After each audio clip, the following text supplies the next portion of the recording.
আমার বিরুদ্ধে প্রায় 8টার মতো কেস হয়েছিল। আমি কিন্তু জেলেও গেছিলাম। জেলে যাইয়া ওই মোটা রুটি আর ডাইল কিন্তু আমিও খাইয়ে আসছি। মেয়া কি সে জেলে গেছি জানবেন না? এই রাজনীতির পথটা অত্যন্ত একটা পিচ্ছিল পথ না, কাঁটাযুক্ত পথ না। এই পথে কোন সুস্থ মানুষ হাঁটতে পারে? মেয়া জানের ভয়, জেলের ভয়, বিপদ আপদে শেষ না, ঠিক না?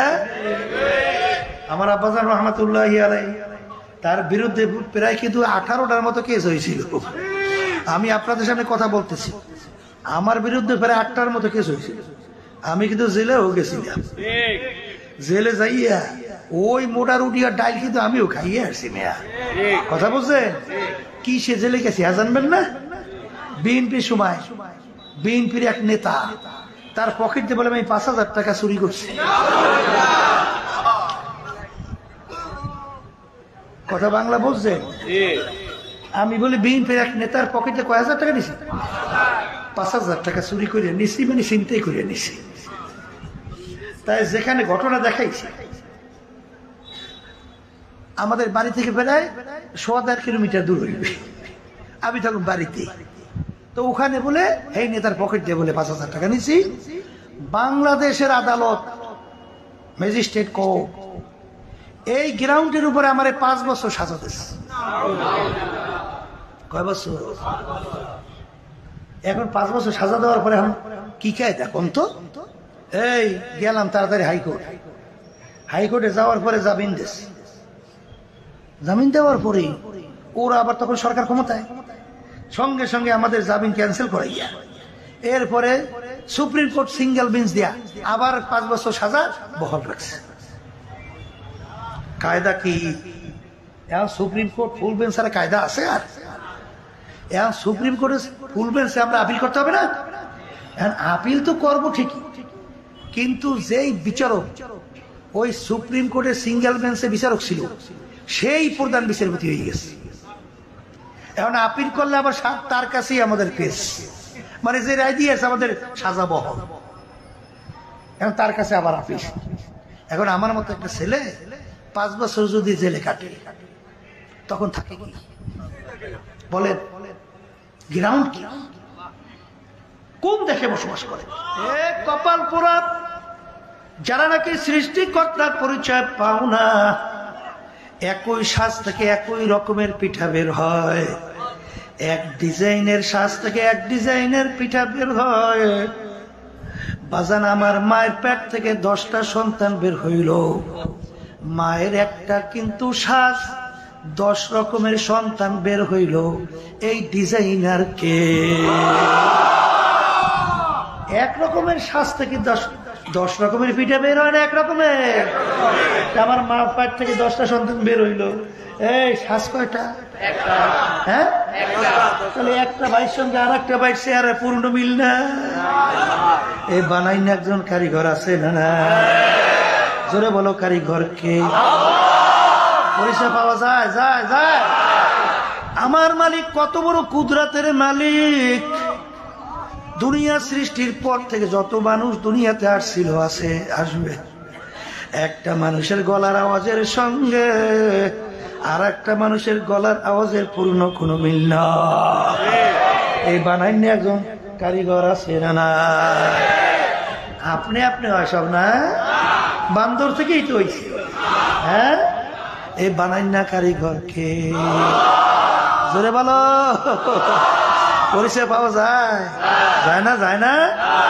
এরপরে আমার বাজানদেরকে বলবো, পর্দালে মা বোনদেরকে বলবো, বেশি লম্বা চোরা জাক্কা মাক্কা নেই। 30 পারা কোরআন কারীম আমাদের মাঝে আছে না? না।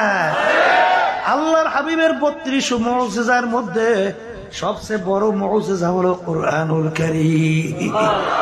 সবাই বলেন সুবহানাল্লাহ। কোরআনুল কারীম নাযিল হলো আরবি ভাষায়। আরবের কাফেররা ভাষা ছিল কোন ভাষা? আরবি ভাষা। আল্লাহ রাসূল সাল্লাল্লাহু আলাইহি ওয়াসাল্লাম দুনিয়ার কোন শিক্ষায় শিক্ষিত ছিল?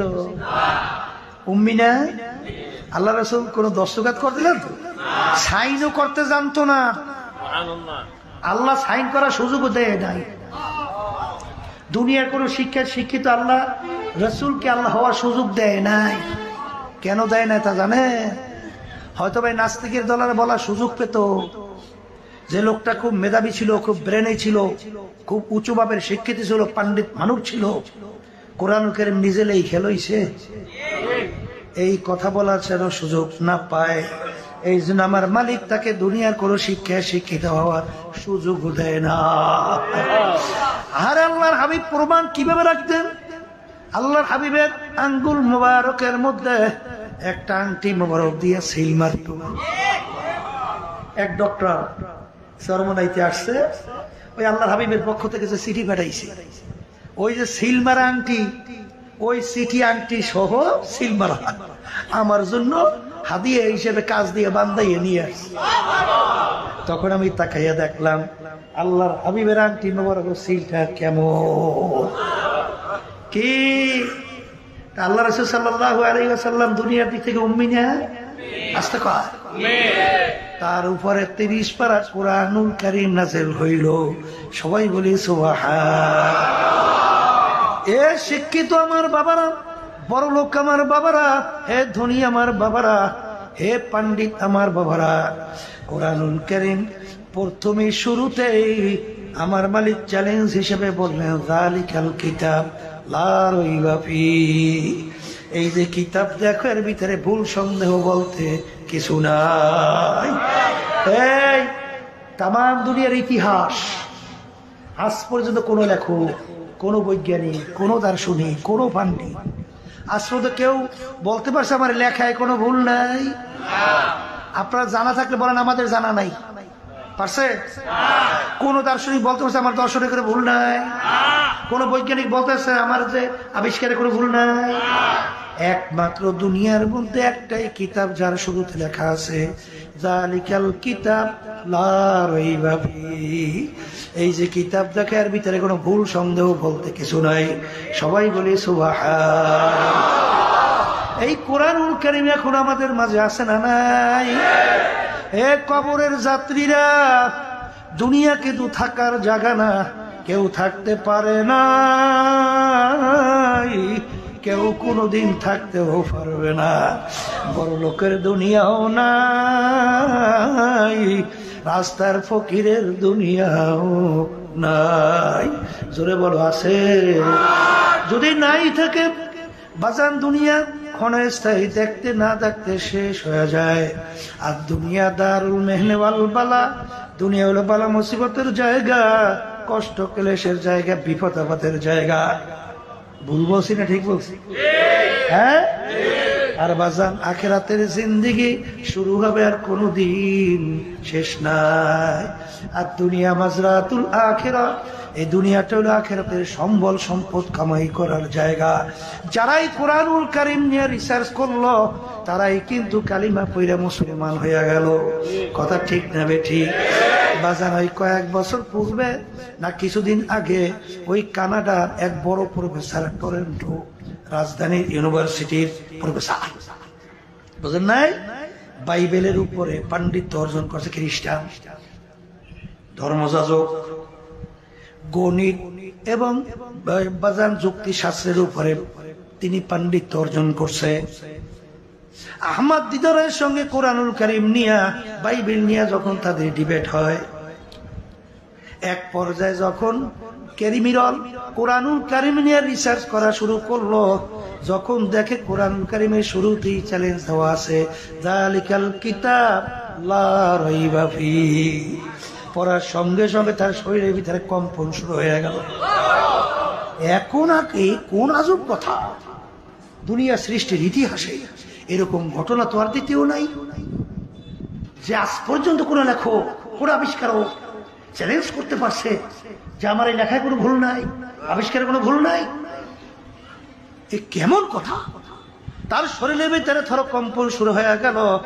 যত ভিতরে যাইয়া তালাশ করে কোরআনুল কারীম উল্টা তাকে প্রশ্ন ছুড়ে দেয়, হে কিরে কেরিমিরল, যত তালাশ করবি বুক বের করতে পারবি না। কথা ঠিক না বেটি? এরপরে তিনি নিজেই কালিমা পড়ে মুসলমান হয়ে গেল। হে মুসলমান আমার বাবারা, হে পর্দার আড়ালের মা বোনেরা, কোন দুনিয়ার সম্পদের পিছনে পড়ছো, কোন ক্ষমতার পিছনে পড়ছো, কোন সম্মানের পিছনে পড়ছেন? আমার বাজানদেরকে বলবো, পর্দারে মা বোনদেরকে বলবো, বাজান আমার আব্বাজান একটা উদাহরণ দিয়া বলতেন, ডাকাইতের দলের সর্দার, ওর কত পাওয়ার, ওর কত সম্মান।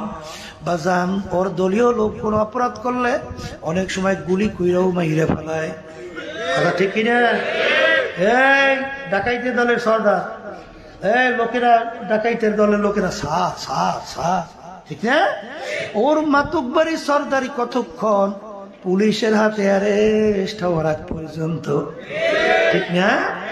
যখন পুলিশের হাতে অ্যারেস্ট হইয়া যায়, যখন বুট দিয়ে ওকে লাইতে ওকে পাড়ায়, যখন আর হাড্ডি গুডি ভাইঙ্গা ফেলায়, কোথায় যায় আর সারগিরি, কোথায় যায় বাবুগিরি, আর কিছু থাকে?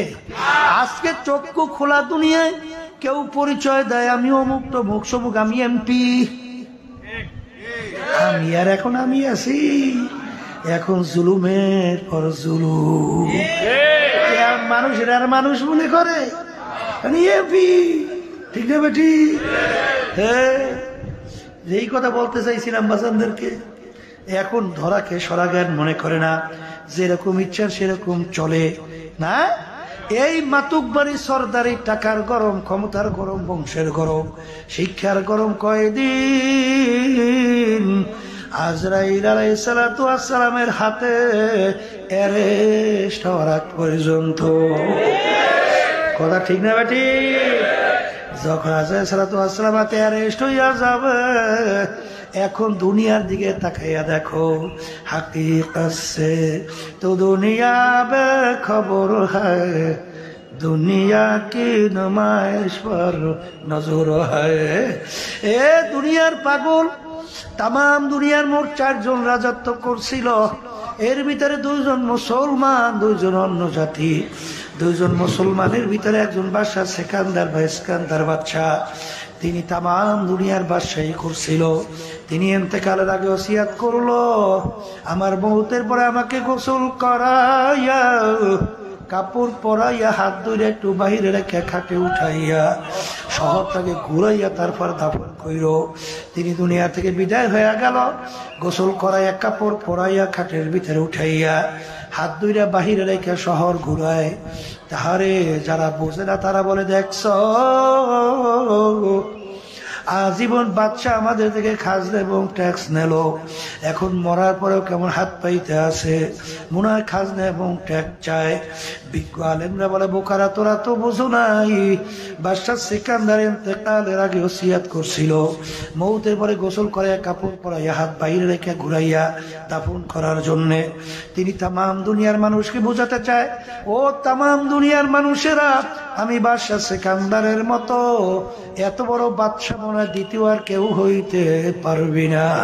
তামাম দুনিয়ার বাদশাহী করলাম, কিন্তু এখন আমি যখন কবরে রওনা করলাম, একেবারে ছেড়ে 2টা খালি হাত দিয়া কবরে রওনা করলাম, আর কিছুই নিতে পারলাম না। এই জন্য আমার বাজানদেরকে বলবো, পর্দারে মা বোনদেরকে বলবো, বাজান আমাদের মালিক কেন বানাইছেন? প্রথম আপনাদের সামনে আয়াত শরীফ তেলাওয়াত করছিলাম।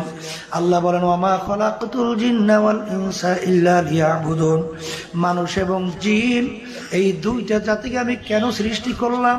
আমার মালিক বলে, আমার ইবাদতের জন্য। সবাই বলি সুবহানাল্লাহ। আল্লাহ আমাদেরকে বানাইছেন কেন? মুখ খুলে সবাই বলে, কার ইবাদত? হ্যাঁ, এখন ইবাদত শব্দের অর্থ কি? একবারে বাংলা সোজা মুখস্থ করেন, বলেন মালিকের হুকুম অনুযায়ী চলা, এর নাম হলো ইবাদত। শুধু নামাজের জন্যই আল্লাহ আমাদেরকে বানায় নাই, শুধু রোজা রাখার জন্যই আল্লাহ আমাদেরকে বানায় নাই, অন্যান্য হজ যাকাত আদায় করার জন্য বানায় নাই, মালিক বানাইছেন আমাদেরকে তার ইবাদতের জন্য। যদি নামাজের জন্যই বানাইতেন, বাজান সূর্য উঠতেছে, সূর্য ঠিক মাথার উপরে চলে আসছে, সূর্য ডুবতেছে, ওই সময় যদি কেউ নামাজ পড়েন সওয়াব না গুনাহ? নামাজ পড়ছেন, পাইছেন কি? কারণ কি? সবাই মুখ খুললে এই কথাটা দিলে বসাইতে হবে। বলেন যে ওই নামাজটা মালিকের হুকুম অনুযায়ী হয় না। মালিকের হুকুম অনুযায়ী না হওয়ার কারণে নামাজ পড়ছে, আমল নামায় গুনাহ জমা হচ্ছে। রোজা আল্লাহর হুকুম, ফরজ। ঈদের দিন যদি কেউ রোজা রাখেন সওয়াব না গুনাহ? রাখলেন, রোজা পাইলেন, গুনাহ। কারণ কি? মালিকের হুকুম অনুযায়ী হয় নাই। তাহলে যেই রোজাটা মালিকের হুকুম অনুযায়ী হয় নাই, আমল নামায় গুনাহ জমা হয়েছে, নেক জমা হয় নাই। তাহলে যেই কাজটা মালিকের হুকুম অনুযায়ী হবে সেটা ইবাদতের ভিতরে গণ্য হবে। কথা এটা বুঝাইতে পারলাম? বুঝছি তো? আল্লাহ কবুল করে নেন। এখন বলতে পারেন হুজুর, তাহলে অন্য অন্য মাখলুকাত গুলো আমার মাওলায় কেন বানাইলেন? ওই কোরআনুল কারীমের ভিতরে আমার মালিক বলেন অখুলিকালাকুম মা ফিল আরদি জামিআ, অন্য অন্য মাখলুকাত গুলো আমি বানাইছি তোমাদের জন্য। সুবহানাল্লাহ। অন্য অন্য মাখলুকাত আল্লাহ বানাইছেন কেন? হ্যাঁ, এই সূর্য আমরা দেখতেছি, সূর্য আমাদের মানুষের দরকার আছে না নাই? একটা মানুষ না থাকলে সূর্যের কি হয়? তাহলে সূর্য আল্লাহ আমাদের বানাইছে আমাদের জন্য, ঠিক আছে? আচ্ছা, গাভী গরু পালেন কেউ? গাভী গরু, হ্যাঁ? আচ্ছা বলেন তো, গাভী গরুর দুধ আমরা খাই না? আমাদের দরকার আছে না নাই? জবাই করে গোশত খাই না? আচ্ছা, গাভী গরু যদি একটা মানুষ দুনিয়া না থাকে, গাভী গরুর হবে কি? তাহলে গাভী গরু আল্লাহ বানাইছে কাদের জন্য?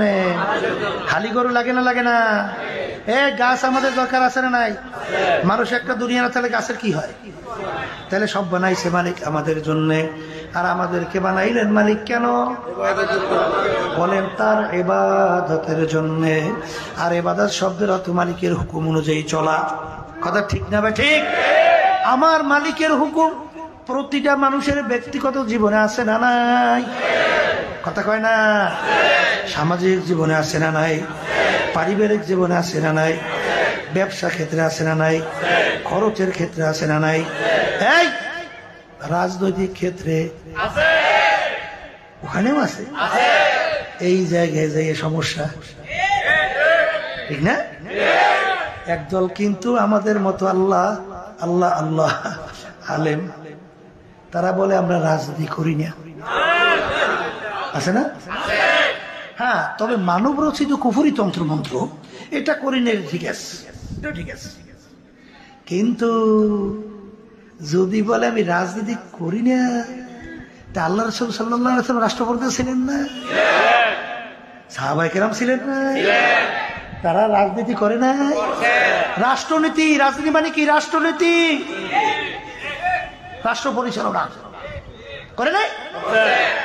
তাইলে যদি কেউ বলে যে আমি করি না আম্বা, এলে কিন্তু খবর আছে, এলে কিন্তু বিপদ আছে।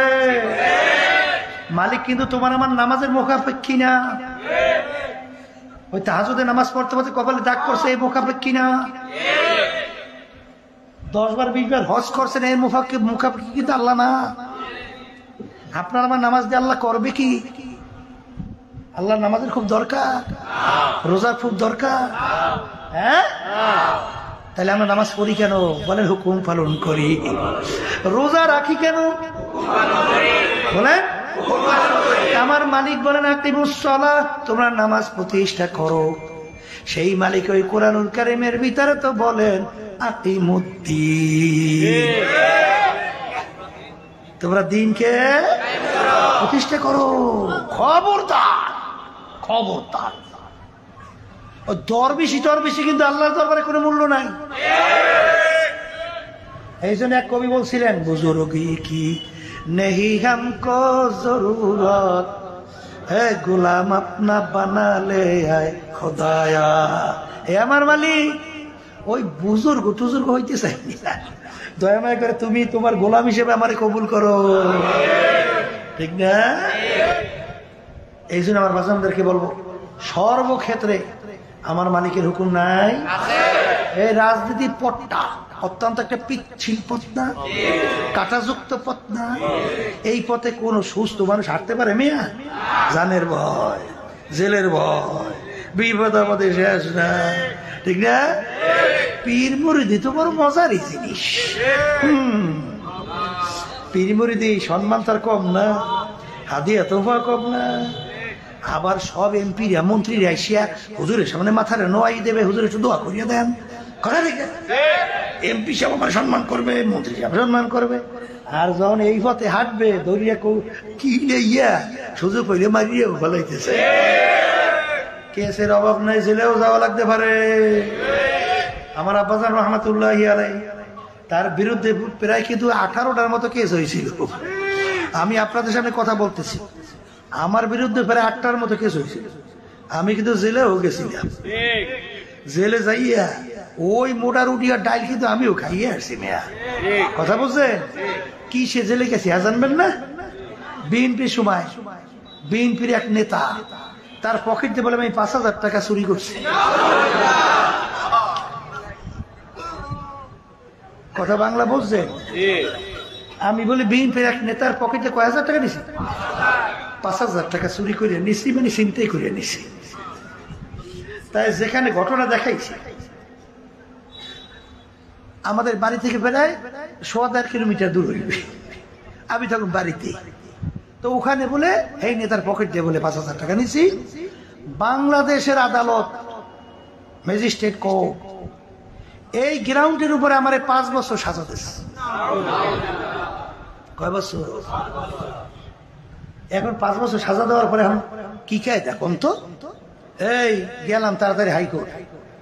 হাইকোর্টে যাওয়ার পরে জামিন দিয়েছে। জামিন দেওয়ার পরে ওরা আবার তখন সরকার ক্ষমতায়, সঙ্গে সঙ্গে আমাদের জামিন ক্যান্সেল করাইয়া এরপরে সুপ্রিম কোর্ট সিঙ্গেল বেঞ্চ দিয়া আবার 5 বছর সাজা বহাল রাখছে। কায়দা কি? এখন সুপ্রিম কোর্ট ফুল বেঞ্চ আর কায়দা আছে? আর এখন সুপ্রিম কোর্টের ফুল বেঞ্চে আমরা আপিল করতে হবে না? এখন আপিল তো করবো ঠিকই, কিন্তু যেই বিচারক ওই সুপ্রিম কোর্টের সিঙ্গেল বেঞ্চে বিচারক ছিল সেই প্রধান বিচারপতি হয়ে গেছে।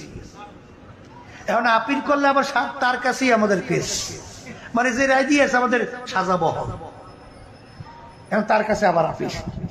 এখন আমার মতো একটা ছেলে 5 বছর যদি জেলে কাটে তখন থাকে কি বলেন? গ্রাউন্ড কি? কোন দেশে বসবাস করে? কোথায় আছে?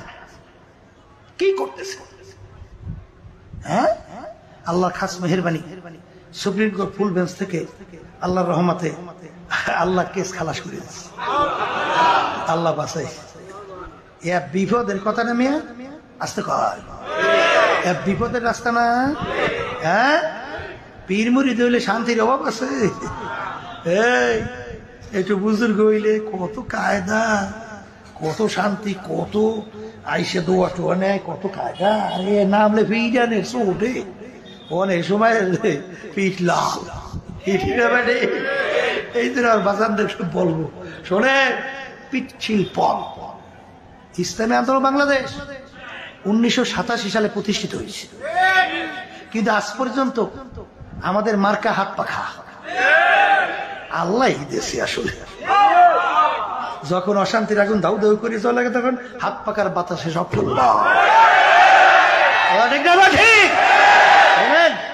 যাই কথা বলতে চাইছি, মালিকই দেশে বুঝছে রে, নালে পাইলাম কা। হ্যাঁ, শেষ পর্যন্ত এই প্রতীকী একটা এমপিও কে সংসদে আজ পর্যন্ত গেছে? ও তাইলে আমরা অনেকে মন্তব্য করে দেবো, হুজুর আপনাদের লোক বল নাই, লোকজন নাই, সমর্থন নাই, তাহলে আপনারা যাইবেন কিভাবে? কি এইটা কথা? এইটা কথা? এইটা এই আল্লাহর রহমতে ইসলামী আন্দোলন বাংলাদেশ এখন কিন্তু একটা ছোট্ট দল না। আল্লাহ অনেক বরকত দান করছে। 300 আসনে বাংলাদেশের সব জায়গায় আল্লাহর প্রার্থী দেওয়ার মতো যোগ্যতা আল্লাহ আমাদেরকে দান করছে না। এই বিএনপি আমাদের সাথে কি কথা বলে তো আমি জানি, আওয়ামী লীগ কি কথা বলে তো আমি জানি, কথা ঠিক না? 2024 7ই জানুয়ারি যে জাতীয় নির্বাচন, এর আগে আমার সঙ্গে কি কথাবার্তা বলছে, কি চাইছে তো আমি জানি। এমন কিছু যে বিরোধী দল বানাইতে চাইছিল, কথা ঠিক না? কিন্তু পরিষ্কার কেন ইসলামী আন্দোলন এইভাবে একটা এমপি নিল না, 2, 4, 5, 10টা এমপি পদ নিল না, একটা মন্ত্রিত্ব নিল না, সম্পদ। এই আমাদের কাজ করতে হইলে মানুষের পকেটে টাকা লইয়ে লইয়ে চালাইতে হয়, বিপদের শেষ। একটা প্রোগ্রাম হইলি মাথা গরম, আল্লাহ কেমন চলবে, আল্লাহ চালাই তো নিতে আছে, ঠিক না? আচ্ছা, টাকার অভাব নাই, বুঝলেন নাই? একবার 300 আসনে সব খরচ দেওয়ার জন্য বলছে। আচ্ছা, তাই যেই কথা বলতে চাইছিলাম, আমরা গেছিলাম কোন এমপি পদে? কেন যাই না? 53 বছর বাংলাদেশের স্বাধীনতার বয়স, 92 জনের মতো শতকরা মুসলমান বসবাস করে, আলেম ওলামা তোলাবার অভাব নাই, ঠিক না? ওই স্বার্থান্বেষী মহৎ বারবার ওলামায়ে কেরামদেরকে, তালেবে ইলমদেরকে, নামাজীদেরকে সিঁড়ি হিসেবে ব্যবহার করিয়া ক্ষমতায় যাইয়া এইবার সংসদে বসিয়া মদের আইন পাশ করে বেশ্যাবৃত্তির লাইসেন্স দেয়, ইসলামের 12টা বাজার। এই জন্য আমরা চিন্তা করছি যে আমরা পরগাছা হইতে চাই না। পরগাছা বোঝেন নাই মনে হয় অনেকে? পরগাছা বুঝছেন? ওই যে গাছের গোড়া নাই, ওই গাছের মধ্যে অনেক সময় শূন্যলতা হয় না, ওইটার বলে পরগাছা। ওইটার কোনো জোর আছে, মূল্য আছে, ক্ষমতা আছে? হ্যাঁ। তাহলে এই বাংলাদেশের ভিতরে আমরা চাইতেছি যে বারবার যারা নাকি আমাদেরকে ক্ষমতার সিঁড়ি হিসেবে ব্যবহার করছে, এই পরগাছা হইতে আর চাই না। এই জন্য ইসলামী আন্দোলন বাংলাদেশ ওদেরকে ক্ষমতা যাওয়ার সিঁড়ি হইতে চাই না। আমরা চাই ইসলাম বাংলাদেশের ভিতরে একটা বড় বৃক্ষ হিসাবে বাংলাদেশের ভিতরে। ঠিক না? ঠিক। এর জন্য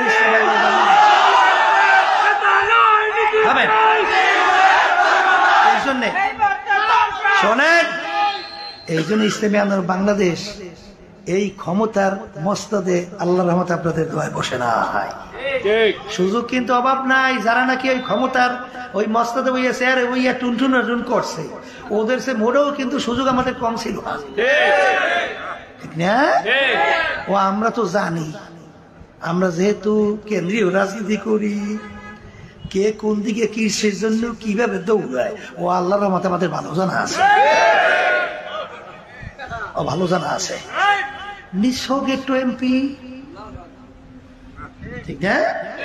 একটু সম্মান, একটু টাকা পয়সা, আর কি? বারবার 53 বছর স্বাধীনতার বয়সে ইসলাম নামক গাছটাকে কাইটা কাইটা টুকরা টুকরা করা হয়েছে, ঠিক না বেঠি? এই জন্যই আল্লাহর রহমতে আপনাদের দোয়ায় ইসলামী আন্দোলন বাংলাদেশ এখন ইসলামের প্রতি একটা শক্তি হিসেবে আল্লাহ কবুল করছে।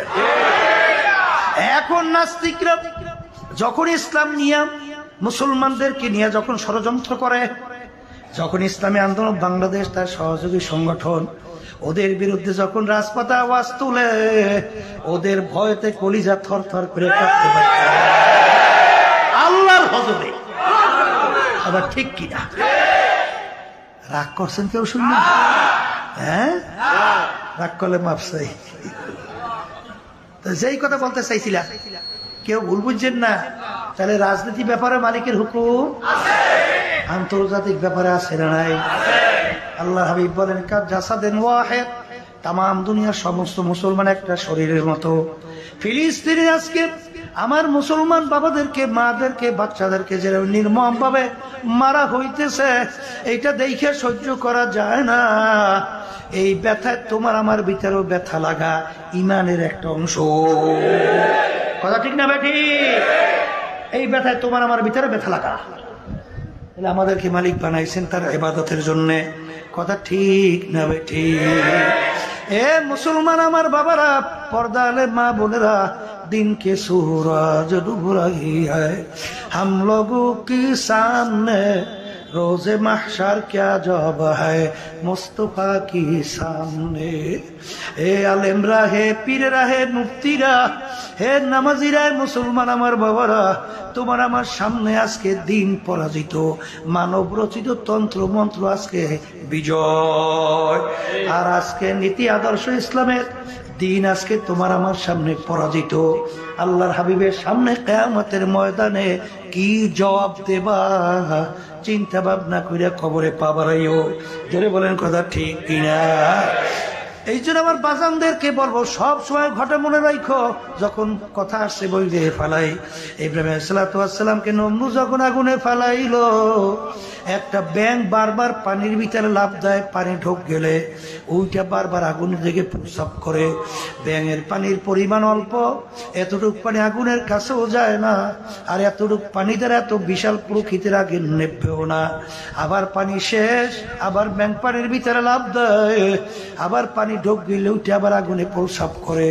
জিজ্ঞাসা করে, ব্যাঙ তোমার পানি আগুনের কাছেও যায় না, আর এতটুকু পানি দ্বারা আগুন নেবেও না, তুমি এরকম বারবার কেন করো? ব্যাঙ বলছিল, আমার পানি আগুনের কাছেও যায় না, নেবেও না জানি, কিন্তু এরকম কেন করি? আল্লাহ এবং তার খলিল ইব্রাহিম দেখো, আমি ব্যাঙ তাদের পক্ষে আছি। এই জন্য হাদিসের ভিতরে আসছে, লা তাকতুলুদ দেবদা, তোমরা ব্যাঙকে মাইরো না। ব্যাঙ ইব্রাহিম আলাইহিস সালামের আগুন নিবাইতে সহযোগিতা করছিল। বাজান কাকলা রক্ত জোড়া বারবার আগুনে ফু দেয়, কাছেও যায় না, জলেও না, কেন করো? আর নমরুদ এবং তার দলেরা দেখো, আমি তাদের পক্ষে। এক বাড়িতে মারতে বলে 100 নেকি আমল নামায় জমা। কথা ঠিক কিনা? এক কবরের যাত্রীরা, আল্লাহর বান্দারা, পর্দা আলে মা বোনেরা, কি হবে জানি না, কি পারবো তাও জানি না, তবে বাজার নিয়াত করা লাগবে, তুমি আর আমি কিয়ামতের ময়দানে যেন বলতে পারি, আমার মালিক, আমি তোমার পক্ষের লোক। কার কাছে বলবেন? হে আল্লাহ, আমি তোমার পক্ষের লোক। এরকম বলার জন্য কে কে নিয়াত করতে পারে? আল্লাহ নারায়ে তাকবীর।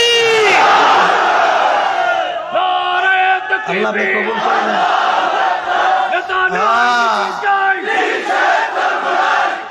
আল্লাহু আকবার, আল্লাহু আকবার। বাজান ভালো করে বুঝেন, কেউ দুনিয়ায় থাকবো না। বাজান বাদশার দুনিয়াও থাকবে না, আর ফকিরের দুনিয়াও থাকবে না, কিন্তু মৌতের পরে তাকাইয়া দেখো, বাদশাকেও কিন্তু কাপড় 3টা দিয়া প্যাঁচ দেবে, আরে ফকিরকেও কিন্তু কাপড় 3টা দিয়া প্যাঁচ দিবে। ইমাম সাহেব নামাজ পড়াবে, জানাজার বাদশার জন্য তাকবীর 4টাই দিবে, ফকিরের জন্য 4টা। কবর যখন খুঁড়বে, ফকিরের জন্য 3.5 হাত, বাদশার জন্য 3.5 হাত। বাজান কবরে প্রশ্ন, মান রব্বুকা ওয়া মা দীনুকা ওয়া মান নাবিয়ুকা, বাদশার জন্য 3টা, ফকিরের জন্য 3টা, পীরের জন্য 3টা, বাজান মুরিদের জন্য 3টা। আল্লাহ, বাদশা যখন দুনিয়াতে আসছে ল্যাংটা অবস্থায়, কোনো কাপড় নাই, কোনো চোপড় নাই, আর রাস্তার ফকির যখন দুনিয়াতে আসে, তাও কিন্তু ল্যাংটা অবস্থায়। দুনিয়াতে আসা ল্যাংটা অবস্থায়, আবার যখন কবরে রওনা করবে 3টা সাদা কাপড় দিয়ে কি অবস্থায়। কিন্তু বাজান দুনিয়ার ভাগ্যের ব্যাপারে, ভাগ্যের বিনিময়, কেউ বা বাদশা, কেউ বা রাস্তার ফকির। ঠিক কিয়ামতের ময়দানে অনেক বাদশা ফকির হইয়া উঠবে, আর অনেক ফকির কিয়ামতের ময়দানে বাদশা হইয়া উঠবে। আল্লাহ, আল্লাহ আপনি আমাদেরকে কবুল করে নেন। আল্লাহ, আল্লাহ, আল্লাহ। গোলাম বেহেশতের ভিতরে নাচ নেমাত খাবে, আনন্দ ফুর্তিতে আল্লাহু আকবার সময় কাটাবে, আর মালিক জাহান্নামের আগুনে জ্বলতে জ্বলতে কলিজা পুইরা কয়লা আংরা হয়ে যাবে। তাকাইয়া দেখবে গোলাম কত আরামে, ডাক দেবলে গোলাম রে, তোকে কত তুচ্ছ করছি, টিটকারি মারছি, কত কিছু করছি। তুই নামাজ পড়ছ, আমি নামাজ পড়ি নাই। তুই রোজা রাখছো, আমি রাখি নাই, বরঞ্চ তোকে আমি টিটকারি মারছি। এখন তো আল্লাহর ওয়াদা সত্য হয়ে গেল। এখন তুই নাজ নেয়ামত খাও। আমার কলিজা জাহান্নামের আগুনে পুইরা আমার কলিজা কালো কয়লার মতো হয়ে গেছে। আমাকে একটু নাজ নেয়ামত বেহেশতের দাও, আমার কলিজার একটু ঠান্ডা করব। হারে গোলাম ডাক দিয়া বলে, রে নাফরমান, আমার মাওলা জাহান্নামীদের জন্য বেহেশতের নাজ নেয়ামত হারাম কইরা দিছে। এই যে আমার বাজানদেরকে বলবো, পর্দারে মা বোনদেরকে বলবো, কোন দুনিয়ার পিছনে পড়ছো? যেই দুনিয়া সম্পর্কে আল্লাহ রসুল বলেন, আর দুনিয়া জিফাতুন ওয়া তালিবুহা কিলাব, দুনিয়ার একটা মরগের মতো, ওর পিছনে যারা পড়বে আখিরাতের স্থায়ী জিন্দেগি যারা ধ্বংস করবে তারা হইল দুনিয়ার কুকুরের দল। আমার মালিক যখন মাহফিলে নিয়ে আসে, আমার মালিক বড় দয়ার মালিক, বড় মায়ার মালিক।